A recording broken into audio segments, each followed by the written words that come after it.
Les decía que continuamos con la serie de predicaciones de lo que el Espíritu dice a las iglesias. Y vamos a estar viendo en esta noche Esmirna y la corona de la vida. Vamos a leer ahí, le voy a dar lectura. ¿Qué les parece si nos ponemos de pie y leemos juntos este hermoso pasaje en el que vamos a deleitarnos en el Espíritu del Señor, leyendo este pasaje de Apocalipsis 2, 8 al 11? ¿Sí lo tenemos, hermanos? Muy bien, vamos a iniciar. Dice así la palabra de Dios: y escribe al ángel de la iglesia en Esmirna, el primero y el postrero, el que estuvo muerto y vivió, dice esto: yo conozco tus obras y tu tribulación y tu pobreza, pero tú eres rico, y la blasfemia de los que se dicen ser judíos y no lo son, sino sinagoga de Satanás. No temas en nada lo que vas a padecer. He aquí, el diablo echará a algunos de vosotros en la cárcel, para que seáis probados, y tendréis tribulación por 10 días. Sé fiel hasta la muerte, y yo te daré la corona de la vida. El que tiene oído, oiga lo que el Espíritu dice a las iglesias. El que venciere no sufrirá daño de la segunda muerte. Vamos a orar. Gracias, bendito Dios, te damos en esta noche, Señor, por la bondad infinita que tienes con tu pueblo, Señor, en este lugar. Gracias, bendito Dios, por responder a nuestras oraciones, solo por tu misericordia, Señor. Porque todo esto, Señor, que nosotros podemos presenciar con nuestros ojos, tú lo compraste en la cruz. Es posible solamente, Señor, porque tú ya pagaste un precio muy alto, el precio de tu sangre derramada en la cruz. Gracias, bendito Señor. Queremos rogarte en esta noche que tú nos hables, Señor, que tu Santo Espíritu nos hable a nuestro corazón y podamos oír su voz. Que tu palabra, Señor, nos transforme en esta noche. Nos ponemos en tus manos. Ayúdanos a entender en lo espiritual lo que el Espíritu dice a la iglesia de Esmirna. Gracias, bendito Señor. En el nombre de Cristo Jesús. Amén. Gracias, hermano. ¿Pueden tomar su lugar, por favor? Este pasaje habla de la perseverancia final. ¿Qué es la perseverancia final? La perseverancia final es lo que nos dice el Señor Jesucristo ahí en Mateo 24:13. Dice: mas el que persevere hasta el fin, este será salvo. Es decir, la prueba de que tú eres salvo, la prueba de que tú verdaderamente eres un hijo de Dios, es que perseveras hasta el fin. Que a pesar de que vengan luchas, incluso de muerte, como le pasó a Esmirna, a la iglesia de Esmirna, aún encima de eso, tú perseveras hasta el fin. Eso es la perseverancia final. El Hijo de Dios no puede apostatar. El Hijo de Dios no puede negar su fe. Alguien que es un apóstata, es decir, que niega su fe y se aleja del camino del Señor, según la palabra de Dios, nunca perteneció al redil del Señor. Nunca perteneció a la iglesia del Señor. Pero aquel que ha sido comprado por la sangre de Cristo, que realmente ha nacido de nuevo, que realmente tiene una nueva vida en Cristo, que realmente es un hijo de Dios, entonces persevera hasta el final. Pase lo que pase, persevera hasta el final. Y esto es lo que nos enseña este pasaje. Vamos a entrar en este pasaje directamente. Vamos a ver ahí el versículo 8, el primer versículo que dice: y escribe al ángel de la iglesia en Esmirna, el primero y el postrero, el que estuvo muerto y vivió, dice esto. Si ustedes observan el versículo 10, también hace referencia a la muerte. Dice el versículo 10: sé fiel hasta la muerte, y te daré la corona de la vida. En esto radica la enseñanza principal de este pasaje. Sé fiel hasta la muerte y te daré la corona de la vida, la perseverancia final, que tú perseveras hasta el fin, porque el Señor te da el poder del Espíritu Santo para que perseveres hasta el fin. El Señor te da las fuerzas, te da el ánimo, te da el gozo en tu corazón a pesar de lo que esté pasando en tu vida, y de esa manera tú estás manteniéndote firme en el Señor, porque el Señor es el que te da esa fuerza. No la tenemos de nosotros mismos. En nuestra propia carne no se puede. Si tú escuchas la palabra de Dios, pero no la crees en tu corazón, solamente te agradó el escuchar, ¿qué es lo que va a pasar? Vas a caer en el camino y te vas a alejar, tarde o temprano te vas a alejar.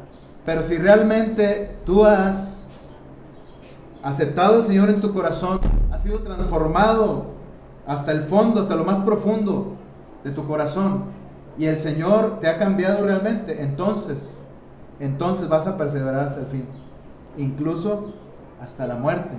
Por eso aquí el Señor Jesús, pero al final vamos a hablar de esto. Quisiera que, si Dios nos permite, concluir con esto, con la gloriosa victoria que nos da el Señor, aún cuando llega la muerte a nuestra vida. Dice, aquí hace mención de la muerte, dice, el que estuvo muerto y vivió. El que estuvo muerto y vivió. ¿Por qué el Señor Jesús menciona su muerte y su resurrección? Porque ellos necesitaban esa clase de aliento, porque ellos estaban expuestos a la prueba de muerte, ellos estaban expuestos a morir, estaban expuestos a la cárcel. Pero vamos a hablar de eso más adelante. Dice también ahí el versículo 8, el primero y el postrero. ¿Qué significa esto? Primeramente vamos a ver lo que significa la frase el primero. ¿Qué significa para un cristiano que el Señor Jesucristo le diga el primero y el postrero? Yo soy el primero y el último.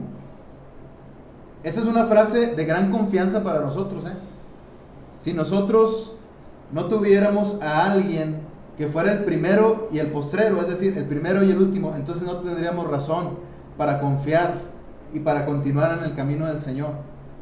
Porque nadie ha sido antes que el Señor Jesucristo. Nadie ha sido antes que Él. Ni siquiera ningún hombre poderoso en la tierra ha sido antes que el Señor Jesucristo. Ni siquiera el mismo Satanás, que fue creado por Dios cuando era un ángel, ni siquiera él ha sido antes de que el Señor Jesucristo, porque el mismo Señor Jesucristo, en él fueron creadas todas las cosas. Entonces no hay nadie antes que él, ni siquiera Abraham fue antes que él. Abraham fue después que el Señor Jesucristo.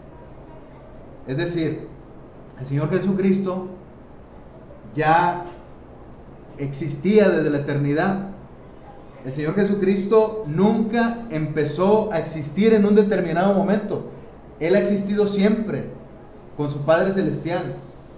El Señor Jesucristo no fue creado. El Señor Jesucristo es un ser eterno con el Padre. Es el Hijo de Dios. Por eso decimos que el Señor Jesucristo es antes que Abraham incluso. Abraham es el padre de la fe. A Abraham le fue dada la promesa del nacimiento del Señor Jesucristo, en quien iban a ser salvos todas las familias de la tierra. Todos aquellos que creyéramos en Él, en esa promesa, íbamos a ser salvos. Nos íbamos a salvar de la muerte del infierno, de la muerte segunda, de la que les dice el Señor Jesús al final en el versículo 11. Dice el versículo 11, el que venciere no sufrirá daño de la segunda muerte. Entonces, de eso nos rescató el Señor Jesús. Él fue antes que Abraham. Aquí tenemos que Él es el primero. Ahora, también nos da confianza que Él sea el postrero. También le da confianza a una iglesia como la de Esmirna, la iglesia que estaba sufriendo unos padecimientos bien terribles, que yo espero que esta iglesia nunca los pase. Pero hermanos, si nosotros los llegamos a pasar, esos padecimientos de persecución, incluso de cárcel por causa de nuestra fe. Quisiera, hermanos, que nosotros nos mantuviéramos firmes en la fe del Señor. Aún en padecimiento de cárcel por la fe. No por alguna fechoría que hayamos hecho nosotros, sino por tu fe. Qué gloria, hermanos, aquellas personas que son encarcelados por causa de su fe. Entonces tenemos aquí que Él es el postrero. No vendrá nadie después que Él. Nadie va a venir después de Él. Él ya vino y Él vendrá. Y nadie es después de Él. No va a haber otro Salvador. No va a haber otro Mesías en quien puedas confiar. Si tú rechazas al Señor Jesucristo, no va a haber nadie más en quien puedas confiar. No hay ninguna religión que sea suficiente para salvar el alma de una persona del infierno.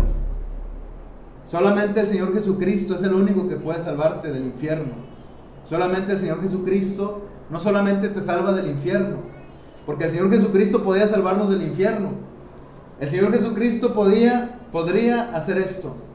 Podría salvarnos, meternos al cielo y que nosotros estuviéramos en un rincón a espaldas del trono de Dios y que nosotros estuviéramos viendo de lejos cómo los ángeles alaban al Señor, cómo los demás cristianos alaban al Señor, y nosotros pudiéramos estar ahí viendo de lejos, pero sin sufrir la muerte segunda. Podríamos estar así, y aún así eso sería maravilloso. Solamente ver de lejos, así como Moisés vio la tierra prometida de lejos nada más, que no entró. Sería algo maravilloso solamente verlo de lejos. Pero ¿saben una cosa? Dios es un Dios bueno, es un Dios de gracia, que Él te ofrece que si tú le entregas tu corazón, que si tú le entregas tu vida a Él, cuando estés allá en el cielo, tú no vas a estar a espaldas del trono de Dios. Tú vas a estar enfrente del Señor y no habrá más lágrimas, nunca más. Esas lágrimas van a ser secadas de tu rostro por la misma mano del Señor. Por eso el Señor Jesucristo es el que está a la diestra del Padre. No va a venir nadie después de Él. No hay nadie más en quien podamos confiar. Solamente Él. Así que nosotros, que no se nos vaya la vida, hermanos. Que no se nos vaya la vida sin que nosotros le entreguemos nuestra vida verdaderamente al Señor Jesucristo. También hay una frase que dice ahí en el versículo 8. Dice: el que estuvo muerto y vivió. El que estuvo muerto y vivió. Qué gran frase, hermanos, que escribió el Señor Juan, inspirado por el Espíritu Santo, por la voz del Espíritu Santo de Dios, por la voz del mismo Señor Jesucristo. Qué gran frase, hermanos, en la que nosotros podemos confiar. El que estuvo muerto y vivió. Nadie puede darte esperanza de vida si no estuvo muerto primero y luego vivió. Porque ¿a quién le vas a creer? ¿A una persona que nació en esta tierra pero que un día va a morir y que no va a resucitar? ¿A una persona, a un hombre cualquiera en esta tierra le vas a creer y vas a poner toda tu confianza en esa persona? En esa persona que está al frente de alguna religión en esta tierra, vas a poner tu confianza en esa persona que no va a resucitar. Pero el Señor Jesús dice esta frase maravillosa, ¿no?, en la que podemos nosotros confiar. Dice: el que estuvo muerto y vivió. La iglesia de Esmirna tenía peligro de muerte, porque iba a ser perseguida, iba a padecer cosas terribles. Entonces tenemos aquí al Señor Jesucristo que le dice: yo ya estuve muerto, pero resucité. Yo te lo digo, yo soy el que te doy estas palabras de aliento a tu vida. Yo soy el que te dice que no vas a tener temor de la muerte segunda. Aun si llegaras a perder la vida en esta tierra, esta no es la única vida que hay. Si tú vives una vida aquí y te agrada tu vida aquí, qué bueno que te agrada tu vida aquí. Pero esta vida no es la única vida que hay. Un día se va a terminar. ¿Cuánto es lo más que puede vivir una persona? 100 años, 110 ya es mucho, ¿verdad? Pero la eternidad, hermanos, la eternidad. Ahí es donde nosotros debemos poner nuestros ojos, allá arriba, en la eternidad, en las cosas de Dios. Por eso es que nosotros estamos aquí reunidos, porque estamos conscientes de que hay una eternidad, de que esto aquí en la tierra un día se va a acabar. Incluso las épocas aquí en la tierra se van a terminar. Tenemos aquí también otras palabras que dice el Señor Jesús. Yo conozco tus obras, ahí en el versículo 9. Dice, yo conozco tus obras. Al igual que la iglesia de Éfeso, el Señor conocía las obras de esta iglesia. Nosotros no necesitamos que nadie reconozca nuestras obras. No necesitamos que nadie nos reconozca en esta tierra. Solamente nuestro Señor Jesucristo. Pero aún así el Señor dice esto, miren. Vamos ahí a Lucas 17, 7 al 10. Por favor, vamos a Lucas 17, del 7 al 10, para ver lo que nos dice el Señor Jesús respecto a esto.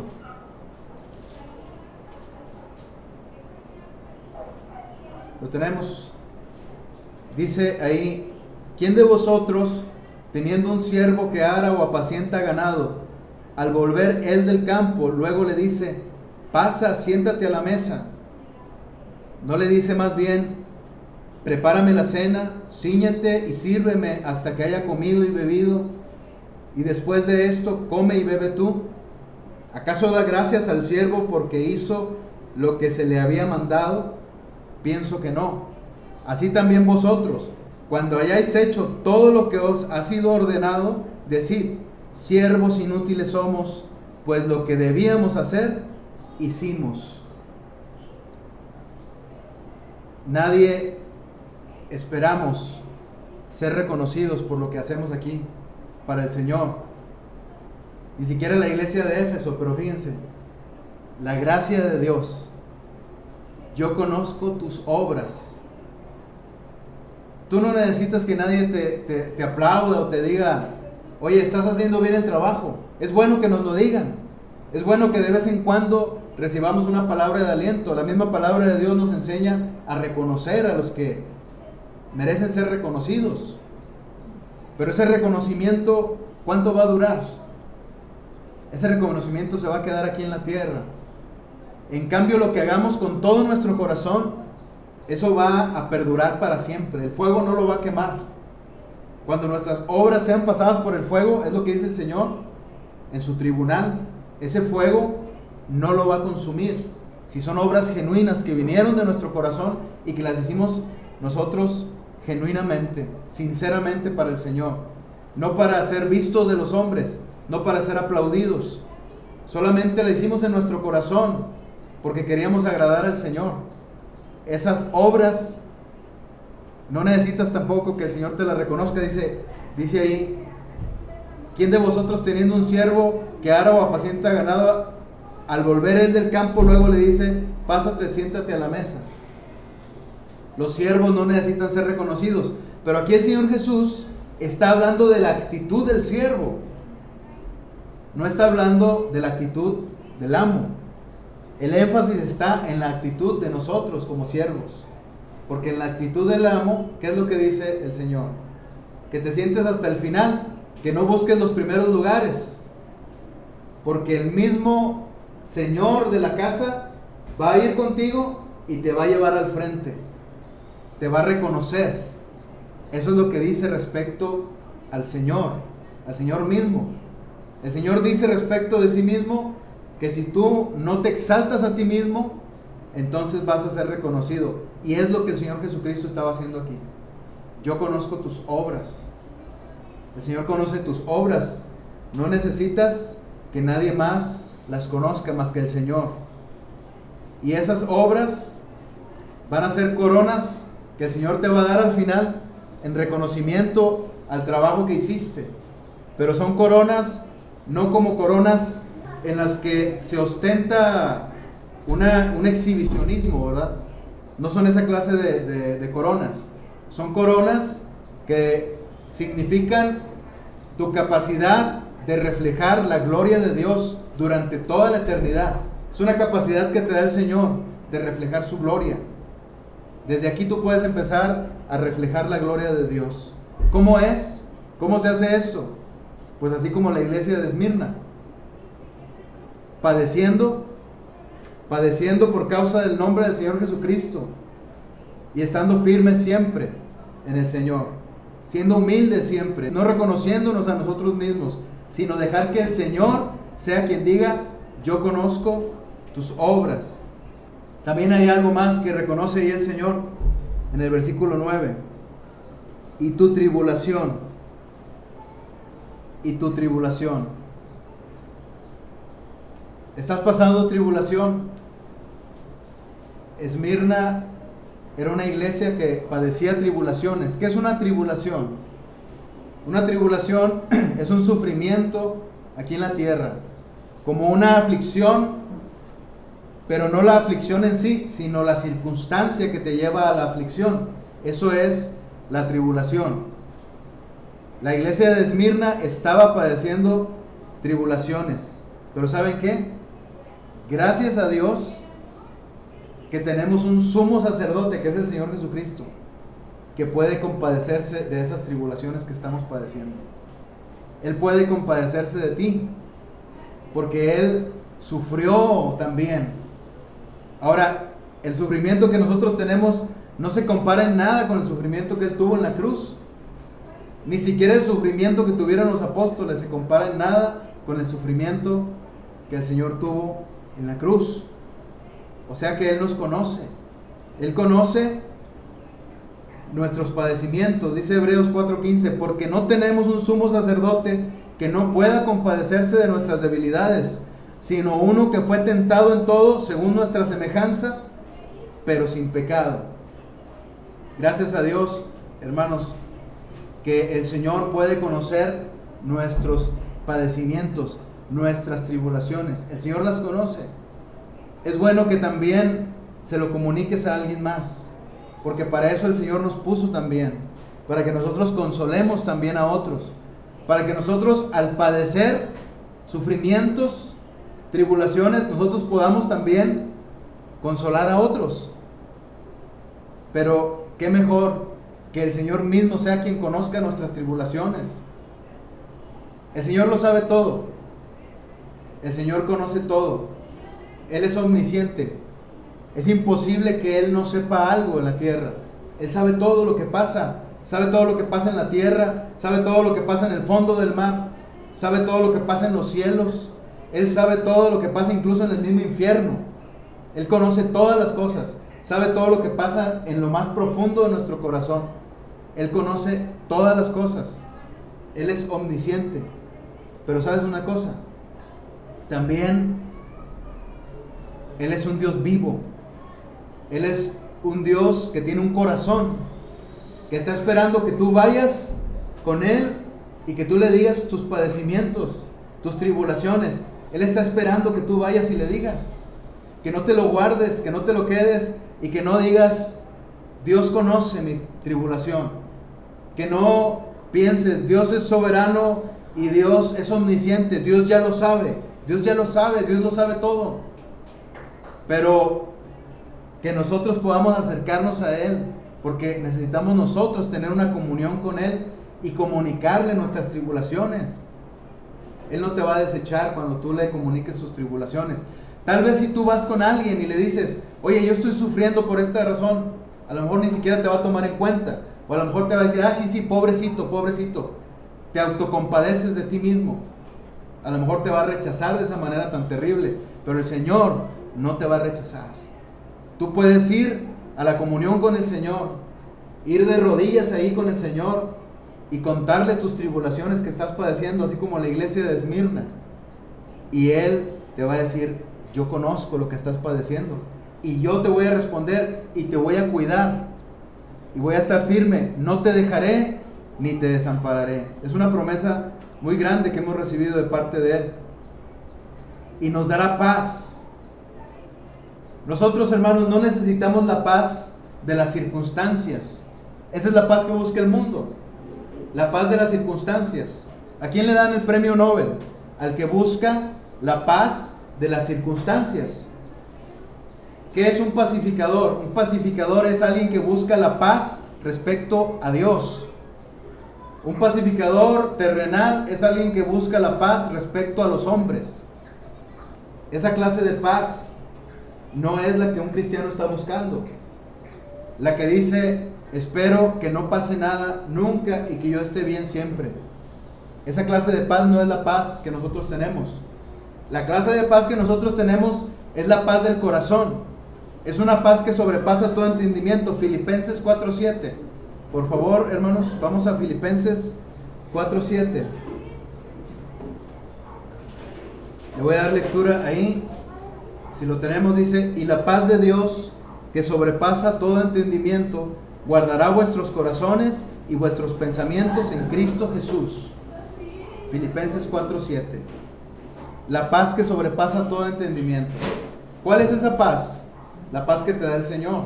No la paz de las circunstancias, no la paz que busca que no pase nada en tu vida, sino la paz que a pesar de lo que está pasando, la paz que respecto al punto de vista del mundo, tú deberías estar sufriendo. Respecto al punto de vista del mundo, tú deberías estar derramando lágrimas por todo lo que estás padeciendo. Pero, ¿cuál es la paz que da el Señor? Que a pesar de las circunstancias, tú tienes una paz que tú no te explicas. Y que el mismo mundo no se explica por qué tienes esa paz. ¿Por qué estás en paz? Si te están pasando tantas cosas. Tales circunstancias que tú estás viviendo, tú sabes cuáles son y el Señor las conoce. Pero, aún a pesar de eso, el mundo ve que tú tienes paz. Ahora, si el mundo no ve que tú tienes paz, no importa lo que piense el mundo. Lo importante es lo que el Señor piense de ti. Que tú tienes paz. El Señor te dio paz en tu corazón, a pesar de lo que esté ocurriendo. Y eso es lo que importa, a pesar de las circunstancias. Que ante los ojos del mundo tú deberías estar hundido y destruido. Que deberías estar triste y sin sonrisa. Pero ante la presencia de Dios, la cual disfrutas como el tesoro más grande de tu vida, tú tienes una paz y un gozo que ni tú mismo te puedes explicar. Hay algo que también le ocurre a la iglesia de Esmirna. Hay iglesias de todo, hermanos. Hay iglesias ricas, hay iglesias pobres. No se condena a ninguna. Lo importante es lo que está en el corazón. Pero aquí dice la iglesia de Esmirna, ¿cómo era la iglesia de Esmirna? Dice, y tu pobreza. El Señor conocía la pobreza de esa iglesia. Pero hay algo que le dice que me llama mucho la atención. Le dice, pero tú eres rico. Y tu pobreza, pero tú eres rico. O sea, uno puede estar padeciendo sufrimiento en cuanto a pobreza se refiere. Es decir, que a veces, a lo mejor a veces no te alcanza ni para un taco. A lo mejor estás viviendo con ansiedad porque quizás no te alcanza y necesitas una despensa y ya se te está acabando. A lo mejor tienes que ir a sacar fiado de la tienda y tú estás con ese sufrimiento y estás pensando quizás, ¿por qué Dios no se acuerda de mí? Dios sí se acuerda de nosotros, hermanos. El problema es que nosotros no nos acordamos de Dios. De ir con el Señor y pedirle al Señor que Él nos supla toda necesidad y Dios proveerá. Dios proveerá, hermanos. Él conoce nuestra pobreza. Él conoce si nosotros tenemos una carencia económica. El mismo apóstol Pablo dice, en todo y para todo he sido enseñado. Sé vivir en escasez y sé vivir en abundancia. El apóstol Pablo no siempre estaba en abundancia, a veces estaba viviendo en escasez. Pero aquí hay algo que dice el Señor, pero tú eres rico. Se puede ser pobre en cuanto a la economía, pero que Dios diga que tú eres rico, pues de acuerdo a la palabra de Dios sí se puede. Porque no depende de lo que nosotros vemos. ¿Dónde está la riqueza, hermanos? ¿Quién la tiene? Dice la palabra de Dios que de Jehová es la tierra y su plenitud, el mundo y los que en él habitan. Todo lo que está en el mundo es de Dios, le pertenece a Él. Las empresas más grandes del mundo le pertenecen a Dios, porque ¿de dónde construyeron sus edificios y sus muros? ¿De dónde lo construyeron? Del mismo material que sale de la tierra que Dios creó. ¿De dónde se abastecieron de recursos humanos? De personas que trabajaran en esas plantas, de personas que Dios creó. O sea, a Dios le pertenece todo, Él es el dueño de todo. Entonces, ¿quién tiene la riqueza? La tiene Dios. ¿Por qué nos vamos a preocupar? ¿Por la riqueza o por la pobreza? Que nosotros tengamos nada más nuestros ojos puestos en el Señor Jesús. La riqueza viene de Él, el sustento viene de Él, aunque no lo tengamos aquí. A lo mejor te has preguntado, ¿y dónde está? Lo tiene Él, lo tiene el Señor. A lo mejor tú no estás acostumbrado a dar una ofrenda para el Señor, porque decimos, luego nos va a faltar, luego voy a descompletar. Pero ¿quién es el que tiene todas las cosas? Él las tiene. Él tiene tu provisión, aunque tú no la veas, Él la tiene. Y la provisión que ya tienes, Él te la dio. Por eso no importa si estamos padeciendo pobreza, no importa. O sea, no importa, me refiero a que nosotros no nos hundamos en depresión por eso. Que sepamos que somos ricos en el Señor, que el mayor tesoro que tenemos, que es la presencia de Dios en nuestra vida. Entonces tenemos aquí algo más, ahí en el versículo 9 dice: y la blasfemia de los que se dicen ser judíos y no lo son, sino sinagoga de Satanás. Tenemos muchos ejemplos, o tenemos algunos ejemplos en la palabra de Dios en los que podemos ver, por ejemplo, en Hechos 9, vamos a Hechos 9, hermanos, por favor. Hechos 9, 1 y 2. Voy a darle lectura. Dice: Saulo, respirando aún amenazas y muerte contra los discípulos del Señor, vino al sumo sacerdote y le pidió cartas para las sinagogas de Damasco, a fin de que si hallase algunos hombres o mujeres de este camino, los trajese presos a Jerusalén. Esto fue antes de que el apóstol Pablo, cuando se llamaba Saulo de Tarso, encontrara al Señor Jesús en el camino. Eso fue antes de que él se convirtiera al Señor Jesucristo. Precisamente fue el punto de culminación que lo llevó a los pies del Señor. Él estaba persiguiendo a la iglesia. Y vemos cómo aquí menciona, dice, le pidió cartas para las sinagogas de Damasco. O sea, el apóstol Pablo se dirigía hacia Damasco cuando se encontró con el Señor, pero si él hubiera llegado a Damasco, él hubiera podido entrar a las sinagogas. Las sinagogas eran lugares en donde se predicaba la ley de Dios, eran lugares en donde se practicaba el judaísmo, y ahí había cristianos también, encubiertos, ocultos. Y entonces ahí el apóstol Pablo pidió cartas de permiso al sumo sacerdote para que él fuera y trajera a esos cristianos de ahí, de las sinagogas, los sacara de ahí y les dieran muerte acá afuera. Era la persecución que estaba sufriendo la iglesia. Y la iglesia de Esmirna estaba sufriendo la misma persecución por parte de los judíos. Estaba siendo perseguida. Por eso dice ahí, la iglesia, dice ahí, y la blasfemia de los que se dicen ser judíos y no lo son, sino sinagoga de Satanás. Las sinagogas, antes de que el Señor Jesús viniera, estaban esperando al Mesías. Llegó el Mesías, pero no aceptaron al Mesías. Dice la palabra de Dios: a los suyos vino y los suyos no le recibieron. Ellos no le recibieron. Entonces, ¿qué fue lo que sucedió? Cuando el Señor Jesucristo murió y resucitó, se fue a la diestra del Padre, ellos seguían sin recibirle. Una vez que esas sinagogas donde se predicaba la ley de Dios no siguieron al Señor Jesucristo, no le recibieron en su corazón, ¿qué fue lo que pasó? Pues se convirtieron en sinagogas de Satanás. Es decir, en gente que perseguía a la iglesia para borrar el nombre del Señor Jesucristo de sobre la faz de la tierra. Era lo que querían, desaparecer a la iglesia, pero ¿lo lograron, hermanos? No lo lograron. Aquí estamos nosotros. Nosotros estamos aquí perseverando hasta el final. Y espero que perseveremos, hermanos, hasta el final.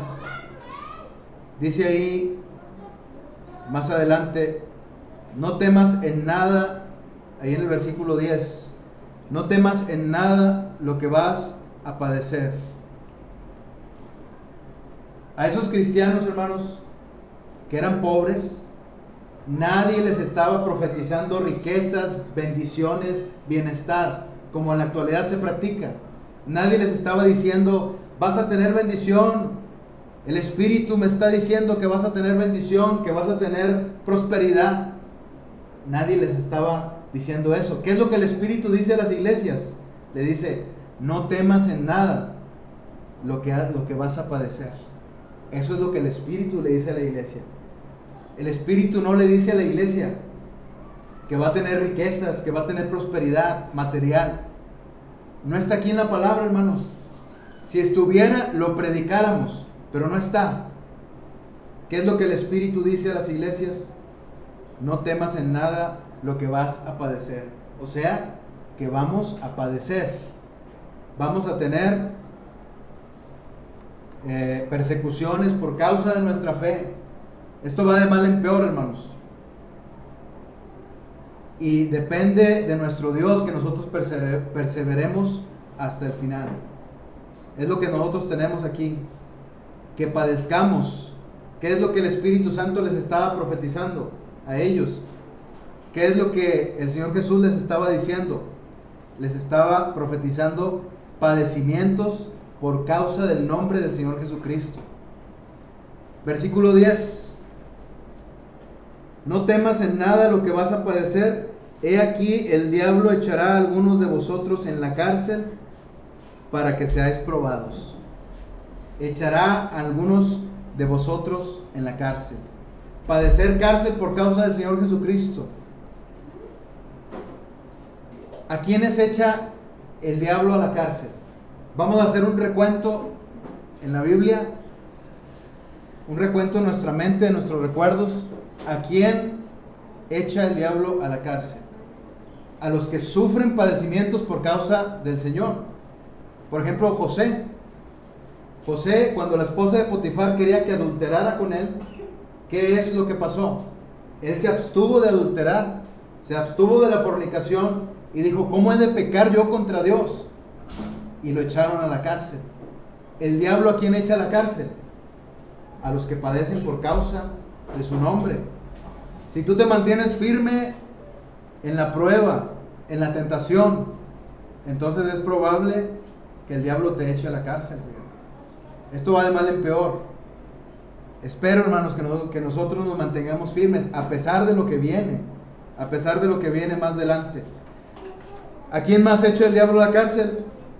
Tenemos otro ejemplo muy grande de Juan el Bautista. ¿Por qué lo echó a la cárcel el diablo?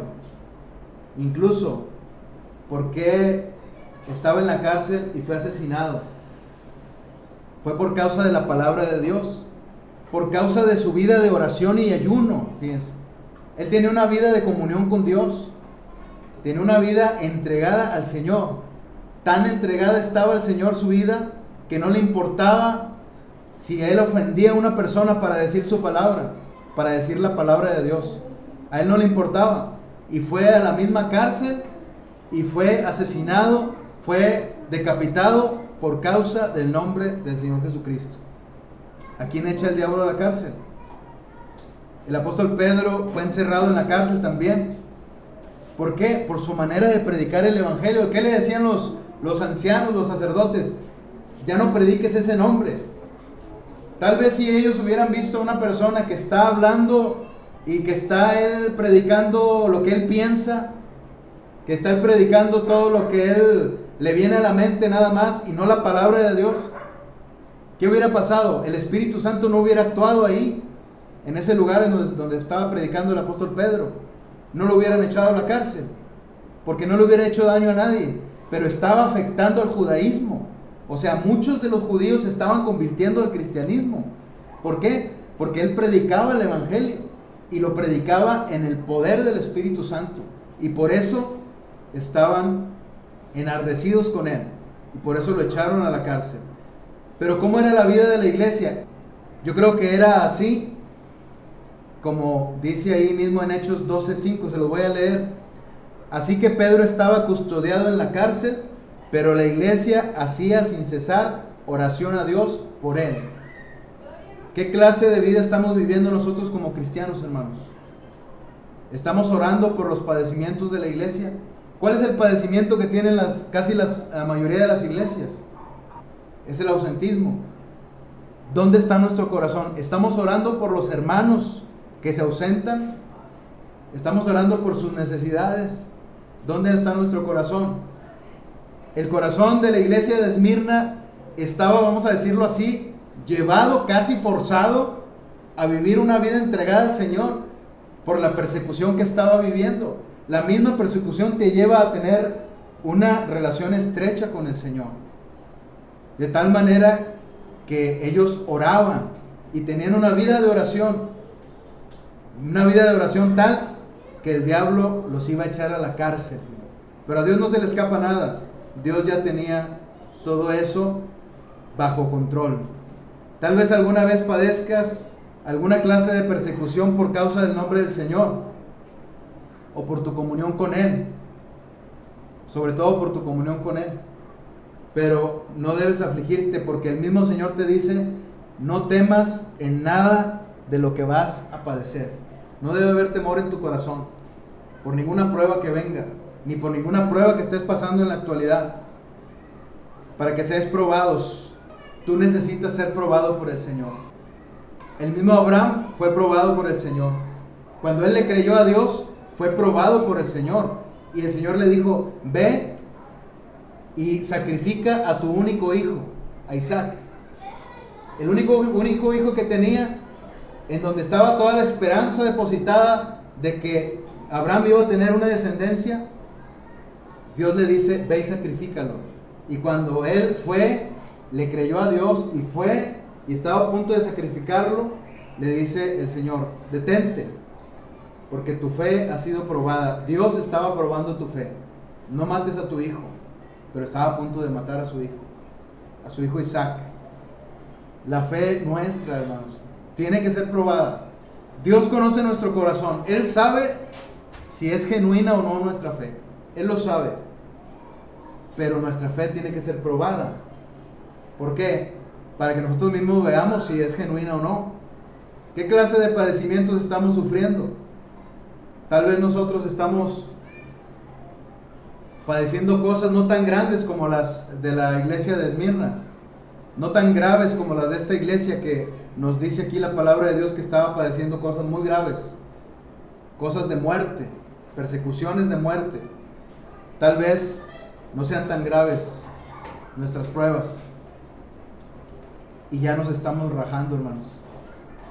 Tal vez nosotros estamos padeciendo cualquier cosa y ya estamos nosotros ausentándonos de la presencia de Dios, ausentándonos de la iglesia, de escuchar su palabra, alejándonos como si estuviéramos sufriendo grandes cosas. Quiero que sepan, hermanos, que si estuviéramos sufriendo aquí grandes cosas, estaríamos solamente los que verdaderamente le hemos entregado nuestro corazón al Señor. A pesar de que entrara alguien por esa puerta para venir a sacarnos de aquí y para ir a echarnos a la cárcel, aún así estaríamos aquí, por amor al Señor, porque verdaderamente le hemos entregado nuestro corazón. ¿Y qué es lo que dice el Señor? Sé fiel, ahí en el versículo 10, sé fiel hasta la muerte. Y con esto vamos a concluir. Sé fiel hasta la muerte y yo te daré la corona de la vida. Aquí hace mención de la muerte, así como en el versículo 8. ¿Se acuerdan que al principio mencionamos el versículo 8? ¿Qué dice el versículo 8? El que estuvo muerto y vivió. O sea, el Señor Jesús les daba la garantía de que si ellos morían, iban a resucitar. Ellos no tenían que temer nada, porque ellos tenían la seguridad de que iban a resucitar si ellos morían. No importaba si eso iba a terminar en muerte. Ahora, el Señor Jesucristo recibió una corona del reino eterno de Dios. Dice ahí su palabra en el Salmo 24:7. Le voy a dar lectura. Alzad, oh puertas, vuestras cabezas, y alzaos vosotras, puertas eternas, y entrará el Rey de Gloria. ¿Quién es este Rey de Gloria? Jehová el fuerte y valiente, Jehová el poderoso en batalla. El Señor Jesucristo recibió una corona. El Señor Jesucristo fue a la cruz a morir. Luego resucitó. Y Él recibió una corona. Porque Él volvió a vivir. Es lo que dice aquí este versículo 8. El que estuvo muerto y volvió a vivir. Y entró por la puerta del cielo. Y las puertas del cielo se alzaban en alabanza a Él. Los mismos ángeles le recibieron con gran alabanza, porque era el que había vencido la muerte, el Cordero de Dios que nos da la seguridad de que vamos a ser salvos, de que vamos a ser salvos de la muerte. Él es el que nos da esa seguridad. Entonces, ese que recibió esa corona, pero que antes de recibir esa corona, Él recibió otra corona de otro tipo, cuando estaba en la cruz. Antes de llegar a la cruz, a Él le habían puesto una corona, burlándose de Él, una corona de espinas. Él recibió una corona de espinas para luego recibir una corona de vida. Él, ese que venció la muerte, ese te promete una corona de vida, si tú perseveras hasta el final. Si tú verdaderamente eres un hijo de Dios, si verdaderamente eres una hija de Dios, vas a perseverar hasta el final. Vas a padecer pruebas, vas a resistir la tentación, vas a temer a Dios aún en lo más oculto de tu corazón, donde piensas que nadie te ve, el pecado que está ahí en lo más oculto, en tu mente, que nadie ve, pero que sabes que Dios sí la ve. Si tú temes a Dios así de esa manera, si tú vences al pecado en el poder del Espíritu Santo de Dios, en la sangre del Cordero que tiene poder para salvarte del pecado, entonces tú vas a recibir una corona de vida. ¿Qué otra corona esperamos, hermanos? No hay una corona más grande. Tú puedes recibir la corona por el evangelismo. Puedes recibir la corona por ser pastor. Puedes recibir las coronas que están ahí en la palabra de Dios y que nos enseña que son las recompensas que vamos a recibir los cristianos por lo que hayamos hecho aquí en la tierra. Tú puedes recibir cualquier corona, pero si no tienes la corona de vida, no tienes nada. Porque la corona de vida es la corona de vida eterna.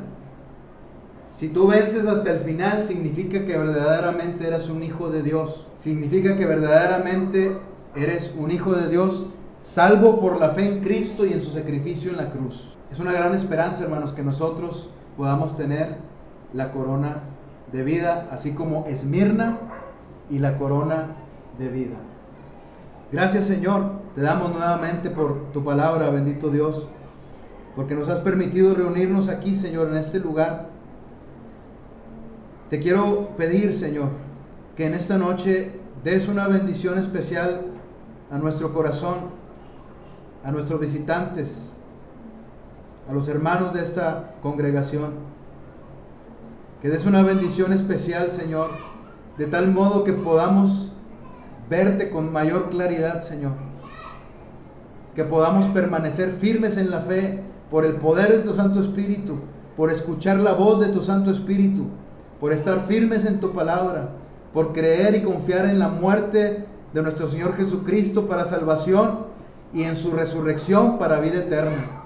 Gracias te damos, Señor, porque nos has bendecido en esta noche con tu palabra. En el nombre de Cristo Jesús, nuestro Señor y Salvador. Amén.